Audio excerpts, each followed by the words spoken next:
जय हिंद साथियों, स्वागत है एक बार फिर से आप सभी दोस्तों का शिक्षा संकल्प के इस ऑनलाइन यूट्यूब प्लेटफॉर्म पर। कैसे हो आप सभी दोस्त? आशा करते हैं कि आप लोग बहुत ही अच्छे होंगे। साथियों, आप सभी को पता है डेली दोपहर को 3 बजे सामान्य ज्ञान की स्पेशल क्लास होती है जो कि बीएड एंट्रेंस एग्जाम के लिए महत्वपूर्ण है। आप किसी भी स्टेट से हैं, उस स्टेट की बीएड प्रवेश परीक्षा की तैयारी कर रहे हैं, दोपहर को 3 बजे इस क्लास को आप लोग अटेंड करना बिल्कुल मत भूलिएगा। दोस्तों, हमने आपसे कहा था यदि आप लोग दोपहर को 3 बजे इन सभी क्लासेस को अटेंड कर रहे हैं, आपको कोई समस्या नहीं होगी, बहुत ही कंफर्टेबल फील करेंगे जीके जीएस सेगमेंट में। आइए शुरुआत करते हैं। साथियों, यहाँ पर पूरे 50 एमसीक्यू को कवर करने का प्रयास किया गया है और ये सभी प्रश्न जो है सिलेक्टेड हैं, इंपॉर्टेंट हैं एग्जाम के पॉइंट ऑफ व्यू से। आइए शुरुआत करते हैं। चलिए, पहला सवाल स्क्रीन पर लग चुका है, सभी दोस्त आंसर देने का प्रयास करें। किस भारतीय वैज्ञानिक को जो है भारतीय अंतरिक्ष कार्यक्रम का जनक कहा जाता है? बताएं। विक्रम साराभाई, होमी भाभा, सीवी रमन, सतीश धवन को। सभी दोस्त सवाल नंबर फर्स्ट का आंसर देने का प्रयास करें। जो भी साथी ऑप्शन नंबर ए पर गए हैं उनका आंसर बिल्कुल राइट हो जाएगा। भारतीय अंतरिक्ष कार्यक्रम का जनक जो है विक्रम साराभाई को कहा जाता है। ए ऑप्शन दोस्तों आपका चला जाएगा राइट। सवाल नंबर नेक्स्ट देखें। डिजिटल इंडिया अभियान की शुरुआत किस वर्ष की गई थी? आप सभी प्यारे साथी आंसर दो। चलिए भाई, 4 ऑप्शंस आपके सामने दे दिए गए हैं। डिजिटल इंडिया अभियान की शुरुआत कब होती है? चलिए सभी लोग प्रयास करो आंसर देने के लिए इस सवाल का। आप कहोगे सर 1 जुलाई 2015 को जो है डिजिटल इंडिया अभियान की शुरुआत करी गई। किसके द्वारा करी गई थी दोस्तों? प्रधानमंत्री नरेंद्र मोदी जी के द्वारा। यहाँ पर आपका बी ऑप्शन बिल्कुल चला जाएगा राइट आंसर। सवाल नंबर नेक्स्ट देखो भाई। हम लड़ेंगे साथी जब तक दुनिया में लड़ने की जरूरत बाकी है, यह पंक्ति किस क्रांतिकारी कवि की है? बताएं। चलो भाई सभी लोग प्रयास करो सवाल नंबर तीसरे का आंसर देने के लिए। और भाई लाइक की संख्या सभी लोग बढ़ाते चलो, जो भी साथी जुड़ चुके हो बेहतरीन तरीके से। भाई आपके लिए बेहतरीन कंटेंट दिया जा रहा है, आपका कर्तव्य बनता है सेशन को शेयर करें और लाइक की संख्या बढ़ाते चलें, इससे हमारा भी मोटिवेशन बढ़ता है। आप कहोगे सर यहाँ पर ए ऑप्शन बिल्कुल राइट हो जाएगा। हम लड़ेंगे साथी जब तक दुनिया में लड़ने की जरूरत बाकी है, यह पंक्ति जो है गोरख पांडे की है। ए ऑप्शन आपका राइट। अगला सवाल देखो। चरखा महात्मा गांधी के किस आंदोलन का प्रतीक था? बताओ। असहयोग आंदोलन, भारत छोड़ो आंदोलन, स्वदेशी आंदोलन, दांडी मार्च। प्रयास करिएगा सभी प्यारे साथी आंसर देने के लिए। चलिए भाई सभी लोग प्रयास करें। आप कहोगे सर यहाँ पर राइट आंसर हो जाएगा आपका स्वदेशी आंदोलन। सी ऑप्शन आपका राइट हो जाएगा। साथियों, चरखा जो है आत्मनिर्भरता का प्रतीक था और स्वदेशी आंदोलन के केंद्र में था, जिसमें विदेशी वस्त्रों का बहिष्कार किया गया था। ठीक है, आप कहोगे सर सी ऑप्शन बिल्कुल राइट है। सीधा सवाल आपसे पूछेगा कि चरखा महात्मा गांधी के किस आंदोलन का प्रतीक था? आप कहोगे सर स्वदेशी आंदोलन का। C option right. अगला सवाल देख लो। सर्वोदया शब्द जो है किसने लोकप्रिय किया था? बताओ। सभी लोग आंसर कर दो, सभी दोस्तों का आंसर आना चाहिए, महत्वपूर्ण सवाल है। विनोबा भावे, महात्मा गांधी, जयप्रकाश नारायण, भीमराव अंबेडकर। आप कहोगे सर सर्वोदया शब्द जो है किसके द्वारा लोकप्रिय किया गया था? यहाँ पर करेक्ट आंसर हो जाएगा महात्मा गांधी जी के द्वारा। बी ऑप्शन इस सवाल का चला जाएगा बिल्कुल राइट। अगला सवाल देखें। भारत में पहला विद्युत रेलवे जो है कब शुरू हुआ था? बताओ। सब लोग आंसर कर दो। भारत में पहला विद्युत रेलवे कब शुरू हुआ था? सभी का आंसर आना चाहिए। चलिए यहां पर देखिएगा आपका राइट आंसर हो जाएगा दोस्तों ऑप्शन नंबर बी। ठीक है, आप यहां पर ऑप्शन नंबर बी बिल्कुल राइट हो जाएगा। 3 फरवरी 1925 को जो है मुंबई में पहली बार जो है पहली विद्युत रेल चली थी। कब? 3 फरवरी 1925 को। बी ऑप्शन आपका करेक्ट होगा। कहां पर? मुंबई में। अगला सवाल। किस झील को भारत का सबसे बड़ा खारे पानी की झील कहा जाता है? बताओ। खारे पानी की झील जो है किस झील को कहा जाता है? सभी प्यारे साथी आंसर करो। चलिए भाई, बुलट झील, लोकटक झील, चिल्का झील, पुलिकट झील। 4 ऑप्शंस आपके सामने दे दिए गए हैं, सभी प्यारे साथी आंसर कर दो, इंपॉर्टेंट सवाल है। चलिए भाई, आप कहोगे सर भारत का जो सबसे बड़ा खारे पानी की झील है, आप कहोगे सर सी ऑप्शन करेक्ट हो जाएगा, चिल्का झील। दोस्तों ये कहाँ पर है, आप कहोगे सर ये तो उड़ीसा राज्य में है। उड़ीसा की राजधानी क्या है, भुवनेश्वर है। और दोस्तों यदि आपसे पूछे कि सबसे बड़ी जो है मीठे पानी की झील कौन सी है, आप कहोगे सर बुलर झील जो है भारत की सबसे बड़ी मीठे पानी की झील है और ये आपका जम्मू कश्मीर में स्थित है। ठीक है, लेकिन इस सवाल का दोस्तों आपका सी ऑप्शन करेक्ट होगा, चिल्का झील। अगला सवाल देखो, भारत में सर्वप्रथम पंचायती राज व्यवस्था जो है कहाँ शुरू हुई, बताओ। उत्तर प्रदेश, गुजरात, राजस्थान, आंध्र प्रदेश। प्रयास करो सब लोग आंसर देने के लिए। चलो देखते हैं किसका किसका आंसर आता है भाई। चलिए, उत्तर प्रदेश, गुजरात, राजस्थान, आंध्र प्रदेश। आप कहोगे सर यहाँ पर सी ऑप्शन बिल्कुल चला जाएगा, राइट आंसर। भारत में सर्वप्रथम पंचायती राज व्यवस्था की शुरुआत राजस्थान राज्य से होती है, सी ऑप्शन करेक्ट हो जाएगा। इसकी शुरुआत कब होती है दोस्तों, 2 अक्टूबर 1959 को जो है राजस्थान के नागौर जिले से जो है सर्वप्रथम पंचायती राज व्यवस्था की शुरुआत होती है। ठीक है भाई, आप कहोगे सर सी ऑप्शन करेक्ट हो जाएगा।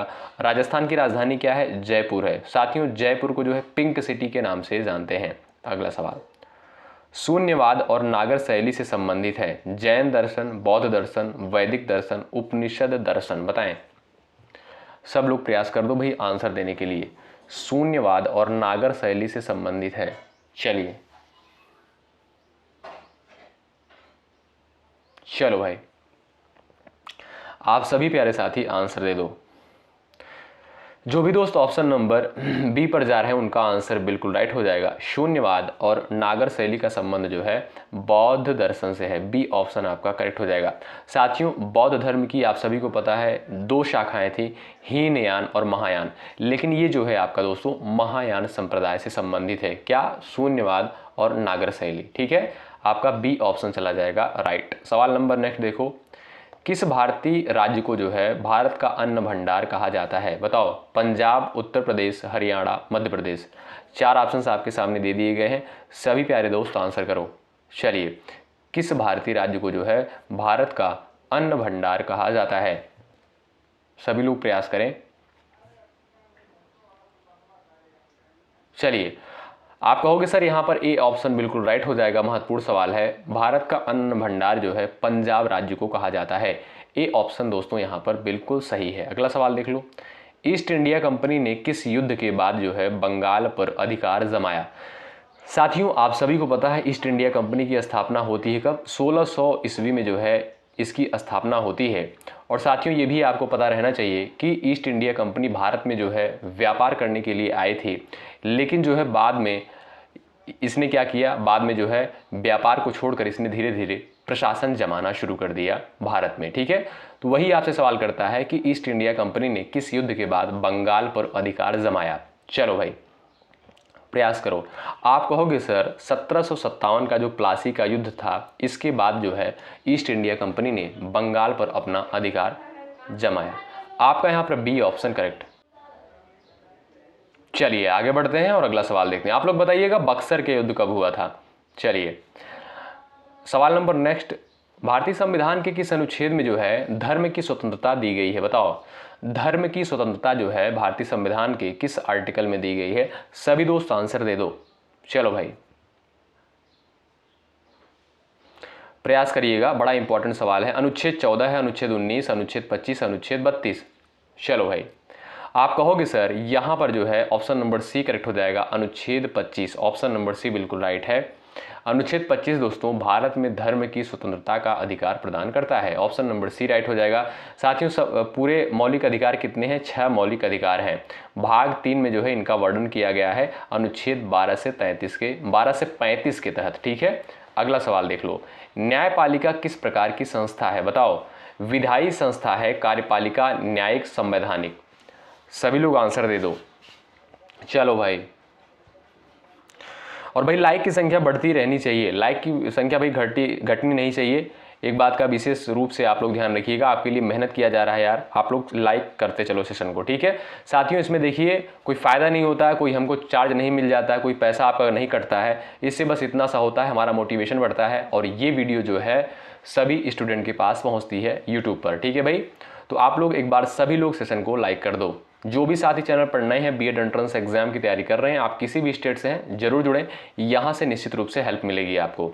न्यायपालिका जो है किस प्रकार की संस्था है? आप कहोगे सर ये तो एक प्रकार की न्यायिक संस्था है। ऑप्शन नंबर सी बिल्कुल राइट होगा। अगला सवाल, भारत के किस राज्य में जो है नंदन कानन चिड़ियाघर स्थित है? बताओ। झारखंड, उड़ीसा, छत्तीसगढ़, तमिलनाडु। सब लोग प्रयास कर दो आंसर देने के लिए।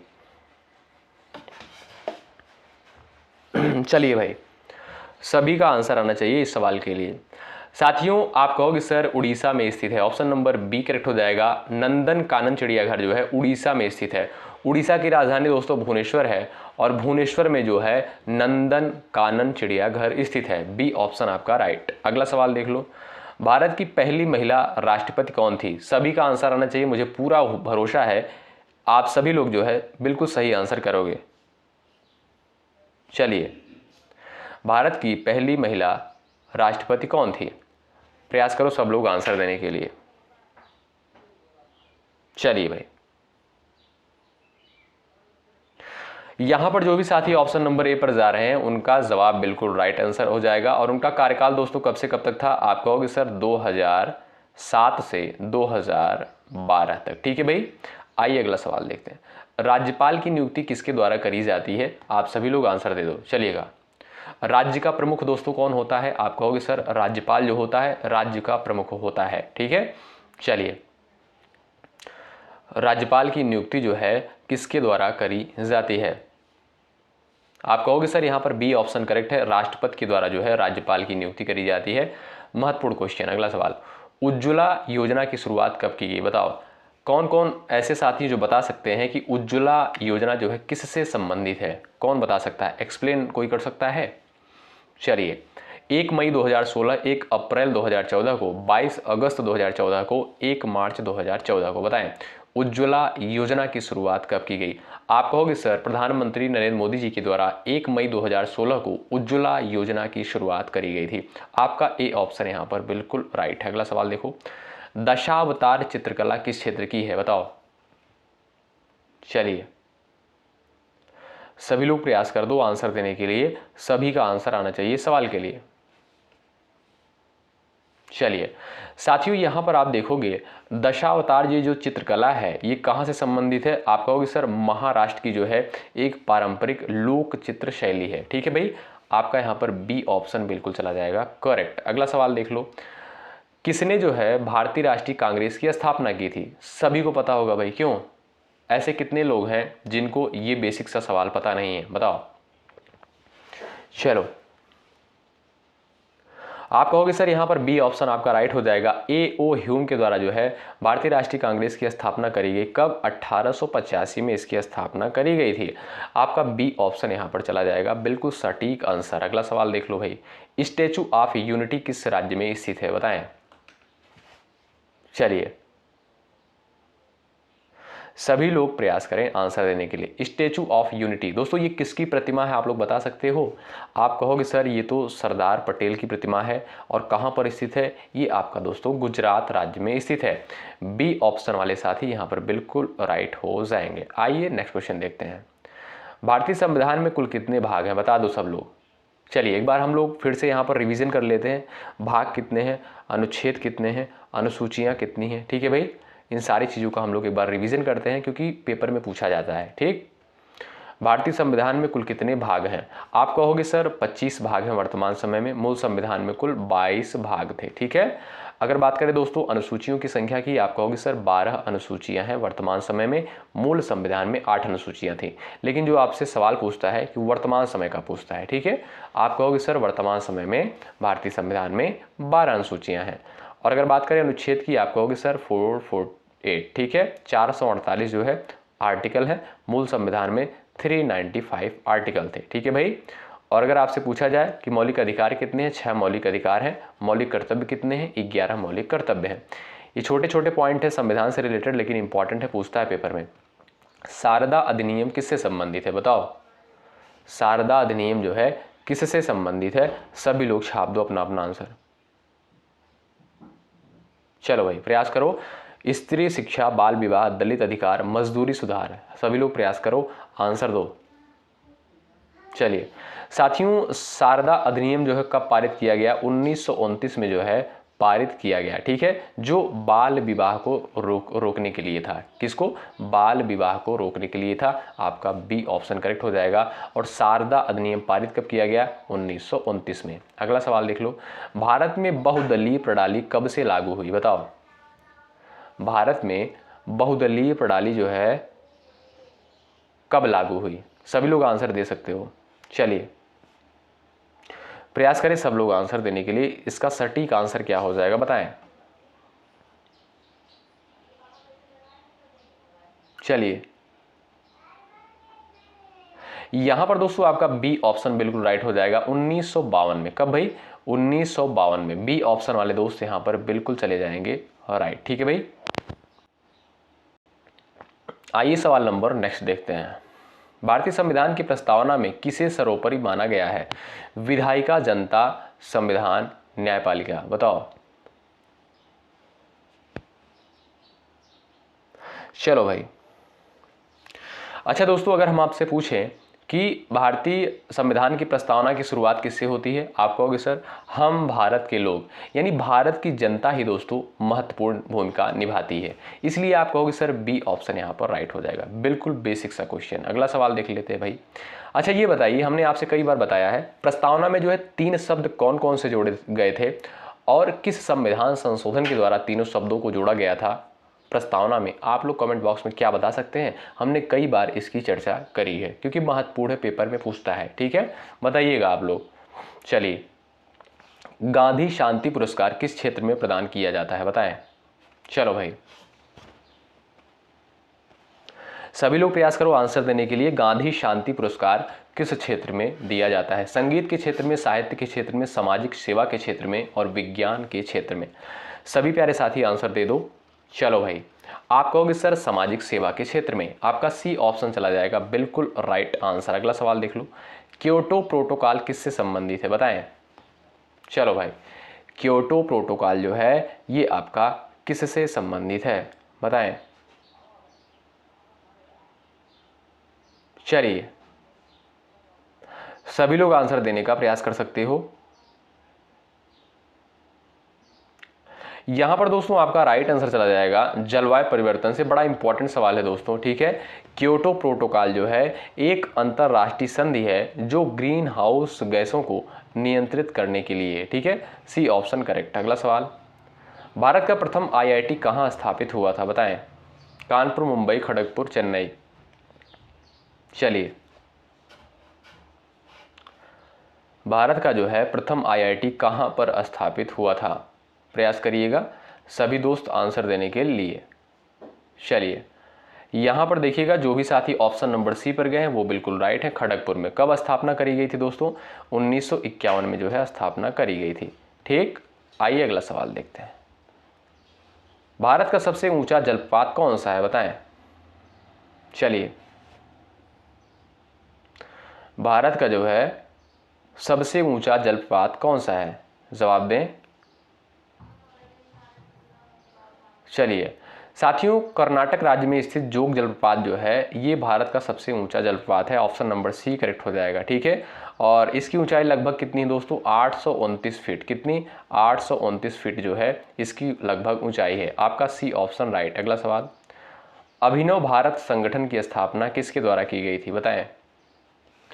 अभिनव भारत संगठन की स्थापना किसके द्वारा करी गई थी? सभी का आंसर आना चाहिए। चलिए प्रयास करें। यहां पर आपका दोस्तों राइट आंसर हो जाएगा सावरकर बंधुओं के द्वारा। ऑप्शन नंबर बी बिल्कुल करेक्ट हो जाएगा, ठीक है भाई। विनायक दामोदर सावरकर और उनके भाई ने जो है अभिनव भारत की स्थापना 1904 में करी थी, ठीक। अगला सवाल देखें, सवाल नंबर नेक्स्ट, भारतीय संसद का उच्च सदन कौन सा होता है? बताओ, पेपर में पूछा गया सवाल। लोकसभा, राज्यसभा, विधानसभा, विधान परिषद? बताएं। भारतीय संसद का जो है उच्च सदन कौन सा होता है? संसद जो है आर्टिकल 79 के तहत आया है। कई बार जो हमने आपको बताया, देखिए इसका रिवीजन बार बार जो है आप लोग कर लिया करिए जिससे जो है चीज़ें आपको याद रहें। संसद जो है अनुच्छेद 79 के तहत है, ठीक है। इसके दो सदन हैं, लोकसभा और राज्यसभा। राज्यसभा जो है अनुच्छेद 80 के तहत है, लोकसभा जो है अनुच्छेद 81 के तहत है, ठीक है भाई। और राज्यसभा को उच्च सदन कहते हैं, लोकसभा को आप क्या कहते हो सर, निम्न सदन कहते हो। राज्यसभा के सदस्यों का कार्यकाल कितना होता है, 6 वर्ष सर, लेकिन लोकसभा के सदस्यों का कार्यकाल जो है 5 वर्ष होता है। तो इस सवाल का दोस्तों राइट आंसर क्या हो जाएगा, भारतीय संसद का उच्च सदन जो है कौन सा है, आप कहोगे सर राज्यसभा, ठीक।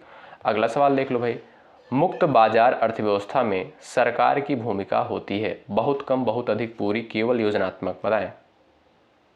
चलिए सभी लोग प्रयास करें। साथियों याद रखें, मुक्त बाजार व्यवस्था में जो है सरकार की भूमिका सीमित होती है और बाजार की शक्तियां स्वतंत्र होती हैं, ठीक है भाई। आप कहोगे सर यहाँ पर ए ऑप्शन बिल्कुल राइट हो जाएगा, बहुत कम। अगला सवाल देख लो, किस देश से जो है भारत ने पंचायती राज प्रणाली का मॉडल लिया है, बताओ। महत्वपूर्ण सवाल। जो पंचायती राज प्रणाली है जो वर्तमान समय में भारत में चल रही है, आप बता सकते हो ये व्यवस्था जो है किस देश से ली गई है। चलिए प्रयास करें। चलिए भाई, आप कहोगे सर यहाँ पर राइट आंसर हो जाएगा आपका इंग्लैंड के संविधान से, बी ऑप्शन आपका करेक्ट है, ठीक है। चलो भाई अगला सवाल देखो, राज्यसभा में अधिकतम सदस्यों की संख्या कितनी होती है, बताएं। 250, 45, 30, 52। चलो सभी लोग प्रयास करो आंसर देने के लिए। राज्यसभा में अधिकतम सदस्यों की संख्या कितनी होती है, महत्वपूर्ण पॉइंट है, याद रखें 250। ए ऑप्शन दोस्तों आपका चला जाएगा राइट। अगला सवाल देख लो भाई, किस भारतीय क्रिकेटर को गॉड ऑफ क्रिकेट कहा जाता है, बताएं। गॉड ऑफ क्रिकेट जो है किसे कहा जाता है, सभी लोग प्रयास करो आंसर देने के लिए। चलिए सभी लोग प्रयास करें। आप कहोगे सर यहाँ पर राइट आंसर हो जाएगा आपका क्या, Sachin Tendulkar. Option number D correct हो जाएगा, जिसे गॉड ऑफ क्रिकेट कहा जाता है। अगला सवाल, ओलंपिक खेलों का प्रतीक चिन्ह क्या दर्शाता है, बताएं। ओलंपिक खेल का जो प्रतीक चिन्ह है वो क्या दर्शाता है, यानी जो रिंग ऐसे बना होता है। चलो आप कहोगे सर ये जो 5 रिंग होती हैं ये महाद्वीपों को दर्शाती हैं, ठीक है भाई। आपका यहाँ पर दोस्तों बी करेक्ट हो जाएगा, 5 महाद्वीपों को। अगला सवाल देखो, मंगलयान किस ग्रह से संबंधित मिशन था, बताएं। चलो भाई सभी लोग प्रयास करो।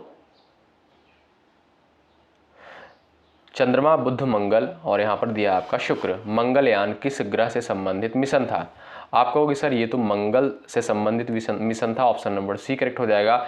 इसरो द्वारा दोस्तों, इंडिया की स्पेस एजेंसी है इसरो, इसका मुख्यालय जो है बेंगलुरु में स्थित है। इसके द्वारा दोस्तों 2013 में मंगल ग्रह पर भेजा गया था कौन सा मिशन, मंगलयान, ठीक है। तो आपका सी ऑप्शन करेक्ट हो जाएगा, मंगल पर। अगला सवाल देख लो भाई, किसे भारतीय संविधान का निर्माता कहते हैं, चलो आंसर दे दो। राजेंद्र प्रसाद, पंडित नेहरू, डॉक्टर अंबेडकर, लाल बहादुर शास्त्री। लाइक की संख्या भाई बढ़ाते चलो, पूरे एनर्जी के साथ, पूरी ऊर्जा के साथ क्लास में बने रहिएगा आप लोग, ठीक। चलो भारतीय संविधान का निर्माता जो है किसे कहा जाता है, चलो भाई आप कहोगे सर यहाँ पर राइट आंसर हो जाएगा option number C, doctor Ambedkar को। डॉक्टर बी आर अंबेडकर को जो है भारतीय संविधान का निर्माता कहा जाता है। राजेंद्र प्रसाद क्या थे, अस्थाई अध्यक्ष थे संविधान सभा की, ठीक है। अगला सवाल देख लो भाई, टैगोर पुरस्कार किस क्षेत्र में प्रदान किया जाता है, बताएं। संगीत, सांस्कृतिक सद्भावना, विज्ञान, नारी शक्तिकरण। चलो भाई आंसर करो, टैगोर पुरस्कार किस क्षेत्र में प्रदान किया जाता है, सभी का आंसर आना चाहिए। चलिए आप कहोगे सर टैगोर पुरस्कार जो है सांस्कृतिक सद्भाव और मानव मूल्यों को बढ़ावा देने हेतु दिया जाता है। आपका यहाँ पर बी ऑप्शन चला जाएगा सटीक। अगला सवाल देख लो, राष्ट्रीय विज्ञान दिवस कब मनाया जाता है, कई बार ये चीज़ें जो है रिपीट हुई हैं, बताओ। राष्ट्रीय विज्ञान दिवस कब मनाया जाता है, चलो सभी लोग प्रयास करो भाई। साथियों आप सभी को पता है सीवी रमन के रमन प्रभाव की खोज के उपलक्ष्य में जो है 28 फरवरी को राष्ट्रीय विज्ञान दिवस के रूप में मनाते हैं। आपका ए ऑप्शन बिल्कुल राइट। अगला सवाल देख लो, हरित क्रांति का नेतृत्व किसने किया, बताएं। हरित क्रांति का नेतृत्व जो है किसके द्वारा किया गया था, चलो सभी लोग प्रयास कर दो भैया आंसर देने के लिए, सभी का उत्तर बिल्कुल सटीक आना चाहिए। चलो सभी दोस्त यहां पर भाई आंसर दें और मुझे पूरा भरोसा है कि इसका सटीक आंसर, सही आंसर आएगा। आप कहोगे सर MS स्वामीनाथन, हरित क्रांति का नेतृत्व जो है MS स्वामीनाथन के द्वारा किया गया था। A option right. अगला सवाल, स्वतंत्र भारत के पहले भारतीय गवर्नर जनरल कौन थे बताओ। चलो स्वतंत्र भारत के पहले भारतीय गवर्नर जनरल कौन थे, सब लोग आंसर दे दो। चलिए बड़ा इंपॉर्टेंट क्वेश्चन है दोस्तों, याद रखें स्वतंत्र भारत के पहले भारतीय गवर्नर जनरल जो थे सी राजगोपालाचारी थे। ऑप्शन नंबर दोस्तों बी करेक्ट होगा। बड़ा इंपॉर्टेंट क्वेश्चन है। अगला सवाल देख लो, किस गवर्नर जनरल ने जो है डाक व्यवस्था शुरू की थी बताएं। Lord William Bentinck, Dalhousie, Wellesley, Curzon. चलो किसके द्वारा जो है डाक व्यवस्था की शुरुआत करी गई थी, सभी प्यारे दोस्त आंसर दे दो। चलो भाई आप कहोगे सर यहां पर आपका राइट आंसर हो जाएगा लॉर्ड डलहौजी। आपका बी ऑप्शन दोस्तों करेक्ट हो जाएगा। किस गवर्नर जनरल ने जो है डाक व्यवस्था शुरू की थी, लॉर्ड डलहौजी ने जो है डाक व्यवस्था की शुरुआत करी थी। B option correct. अगला सवाल, भारत में one nation one ration card योजना किससे संबंधित है बताओ। किसान, प्रवासी मजदूर, व्यापारी, छात्र। चलो सभी दोस्त आंसर दो भाई। चलिए जो भी दोस्त चैनल पर नए हैं सब्सक्राइब करके बेल आइकन को जरूर प्रेस कर लेंगे। आप सभी की प्यार और सहयोग की वजह से शिक्षा संकल्प परिवार पूरे 20,000 का होने वाला है। तो आप सभी लोग भाई एक बार सब्सक्राइब कर दो, थोड़ी सी कमी है वो कमी पूरी हो जाए, ठीक है भाई। चलो जो भी साथी नहीं किए हैं कर लेंगे। अगर आपको चीज़ें बेहतर लग रही हैं तभी आप लोग करिएगा, नहीं तो कोई आवश्यकता नहीं है, ठीक है भाई। अगर आपको चीज़ें बेहतर लग रही हैं, कंटेंट अच्छा लग रहा है, बेहतरीन चीज़ें आपको लग रहा है कि प्रोवाइड किया जा रहा है, आप लोग लाइक भी करिए सेशन को और चैनल पर सब्सक्राइब भी कर लीजिएगा, ठीक है भाई। चलिए भारत में one nation one ration card योजना जो है किससे संबंधित है, प्रयास कर सकते हो आंसर देने के लिए। चलो भाई राइट आंसर क्या हो जाएगा, आप कहोगे सर प्रवासी मजदूरों से। ऑप्शन नंबर बी आपका यहां पर बिल्कुल राइट हो जाएगा। यह योजना दोस्तों प्रवासी मजदूरों को किसी भी राज्य से राशन लेने की सुविधा देती है। Option number B correct. अगला सवाल, श्वेत क्रांति किससे संबंधित है बताओ। श्वेत क्रांति किससे संबंधित है, बिल्कुल बेसिक सा क्वेश्चन है, आंसर दे दो। चलिए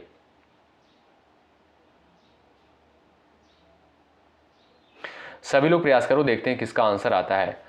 चलिए साथियों श्वेत क्रांति जो है किससे संबंधित है, ये जो है आपका दुग्ध उत्पादन से संबंधित है। ए ऑप्शन आपका चला जाएगा राइट आंसर, ठीक है। अच्छा इस क्रांति का नेतृत्व किसके द्वारा किया गया था, वर्गीज कुरियन के द्वारा दोस्तों इस क्रांति का नेतृत्व किया गया था। इस क्रांति का दोस्तों उद्देश्य क्या था, देश में जो है दुग्ध उत्पादन को बढ़ावा देना, ठीक है। अगला सवाल देख लो, संविधान के किस अनुच्छेद के तहत जो है राष्ट्रीय आपात लगाया जा सकता है बताओ।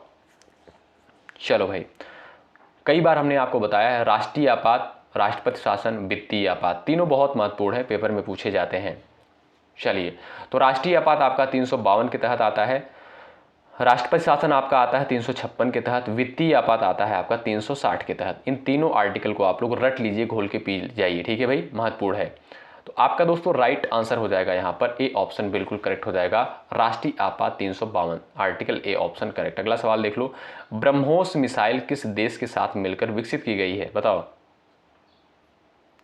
चलो सभी लोग प्रयास करो, फ्रांस, अमेरिका, रूस, इजराइल। आप कहोगे सर यहाँ पर सी ऑप्शन करेक्ट हो जाएगा रूस। सी ऑप्शन वाले दोस्त बिल्कुल यहाँ पर राइट होंगे। अगला सवाल देख लो, नोबेल पुरस्कार किस देश से संबंधित है बताओ, किस देश के द्वारा दिया जाता है। चलो सभी लोग प्रयास करो भाई, आंसर दे दो।